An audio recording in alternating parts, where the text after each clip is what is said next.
आज हम इस वीडियो के माध्यम से कर्म एवं इच्छा पर अपने ज्ञान एवं अनुभव को साझा करेंगे। इच्छा और कर्म दोनों ऐसी चीज़ें होती हैं जिनसे मनुष्य मुक्त रहने की क्षमता नहीं रखता है। इच्छा मनुष्य के भीतर निरंतर बनती रहती है। जैसे जैसे मनुष्य किसी चीज़ से जुड़ता है और प्रभावित होता है, उस चीज़ के संबंध में इच्छा बनती है। इच्छा एक प्रकार का भाव होती है और यह विचार के माध्यम से अभिव्यक्त होती है और विचार के रूप में मनुष्य को मालूम पड़ती है। इसी विचार के कारण मनुष्य किसी चीज़ को प्राप्त करने या किसी कर्म को करने के लिए प्रेरित होता है। इच्छा कर्म की जन्मदाता होती है। मनुष्य द्वारा जितने भी कर्म किए जाते हैं, अगर उनको इच्छा की दृष्टि से वर्गीकृत किया जाए तो वे दो वर्ग के होते हैं। इच्छा के अनुसार होने वाले कर्म और मनुष्य की इच्छा के बिना होने वाले कर्म। भूख लगना, प्यास लगना,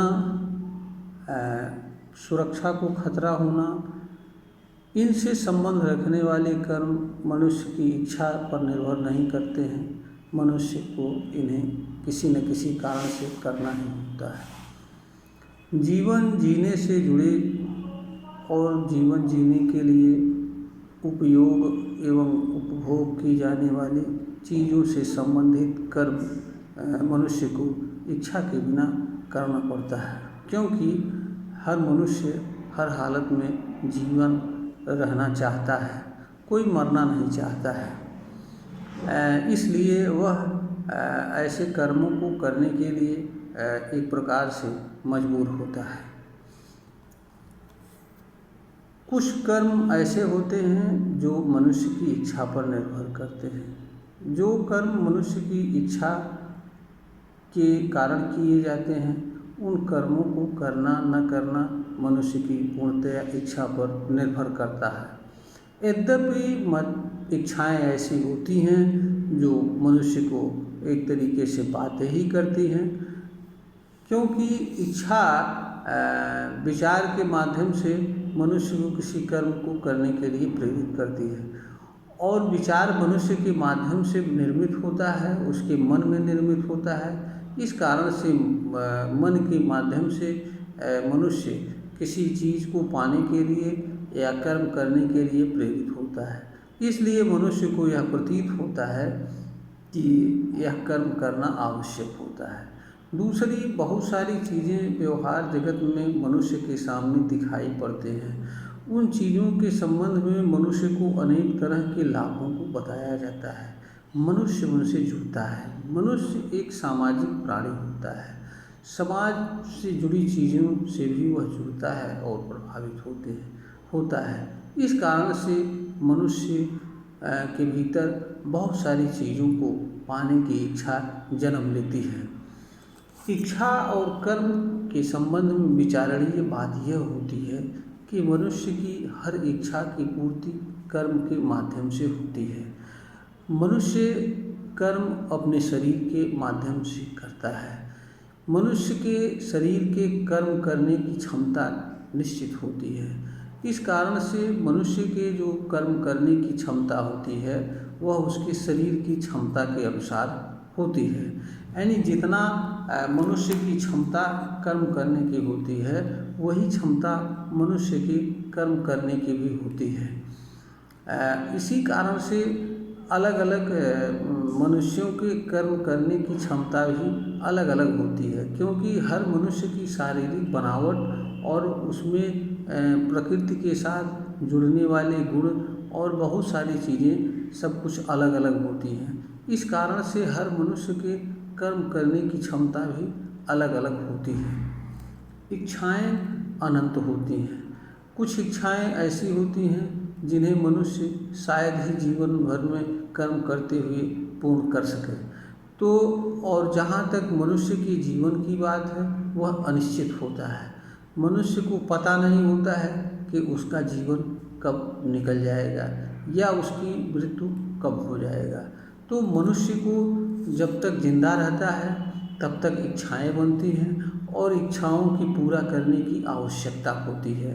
मनुष्य के न रहने पर या मनुष्य के जन्म के पूर्व कोई इच्छा बनती नहीं है, क्योंकि इच्छा मनुष्य के मन के माध्यम से, मन तभी तक कार्य करता है जब तक शरीर में जीवन रहता है, मनुष्य जिंदा रहता है। इसलिए इच्छाओं का महत्व और मूल्य मनुष्य के लिए मनुष्य के जीवन तक ही होता है।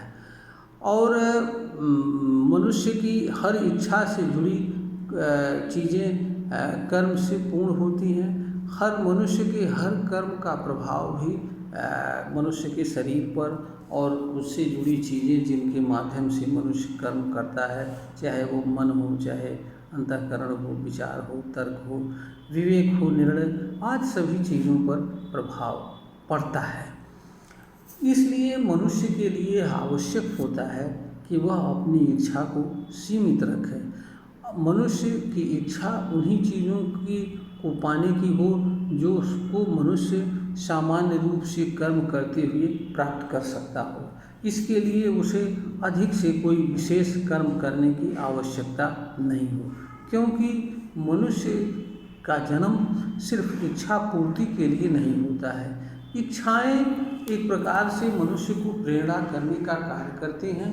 अगर इच्छाएं नहीं होती तो मनुष्य का जीवन निष्प्रयोज्य होता है। इच्छाएं ही मनुष्य को बहुत सारी चीज़ों को जानने के लिए, करने के लिए मनुष्य को प्रेरित करती हैं।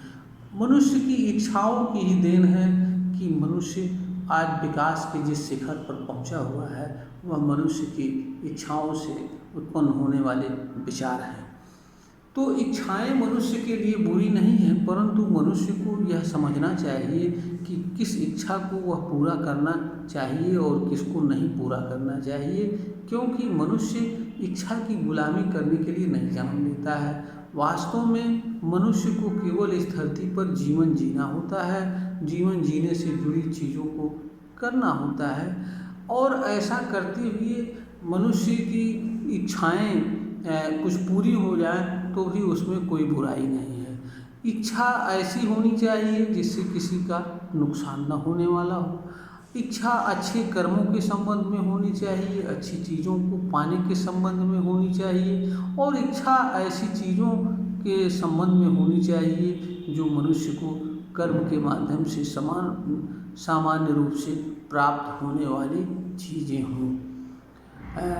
इन सब चीज़ों को ध्यान में रखते हुए मनुष्य को अपनी इच्छा को एक सीमा के भीतर नियंत्रित करना आवश्यक होता है, और नियंत्रित सीमा के अनुसार ही मनुष्य को कर्म करना चाहिए, क्योंकि इच्छाएं जहाँ एक तरफ प्रेरणा का कार्य करती हैं, वहीं दूसरी तरफ अनंत इच्छाएं मनुष्य की पीड़ा एवं दुख का कारण भी बनती हैं। तो मनुष्य के लिए इच्छा एक विचार योग्य विषय होता है। सावधानी पूर्वक विचार करना चाहिए और उन्हीं इच्छा को पूरा करने का काम करना चाहिए जो इच्छाएं सामान्य रूप से पूरी हो सकती हों। मनुष्य का कार्य इच्छाओं को जानना, समझना और उससे जुड़े कर्मों को समझना तथा इच्छा जो पूर्ण हो सकती है, जिसे मनुष्य कर्म के माध्यम से पूरा कर सकता है, उसी तरह की इच्छा से जुड़े कर्म को करना चाहिए। इसी में मनुष्य का कल्याण है, क्योंकि मनुष्य अपनी इच्छा के कारण या अपनी कामना के कारण या तृष्णा के कारण इस धरती पर पीड़ा एवं दुख सहन करने के लिए तथा दूसरों को पीड़ा एवं दुख देने के लिए जन्म नहीं लेता है। यह बात हर मनुष्य को जानना चाहिए, समझना चाहिए। इसी में मनुष्य का कल्याण है।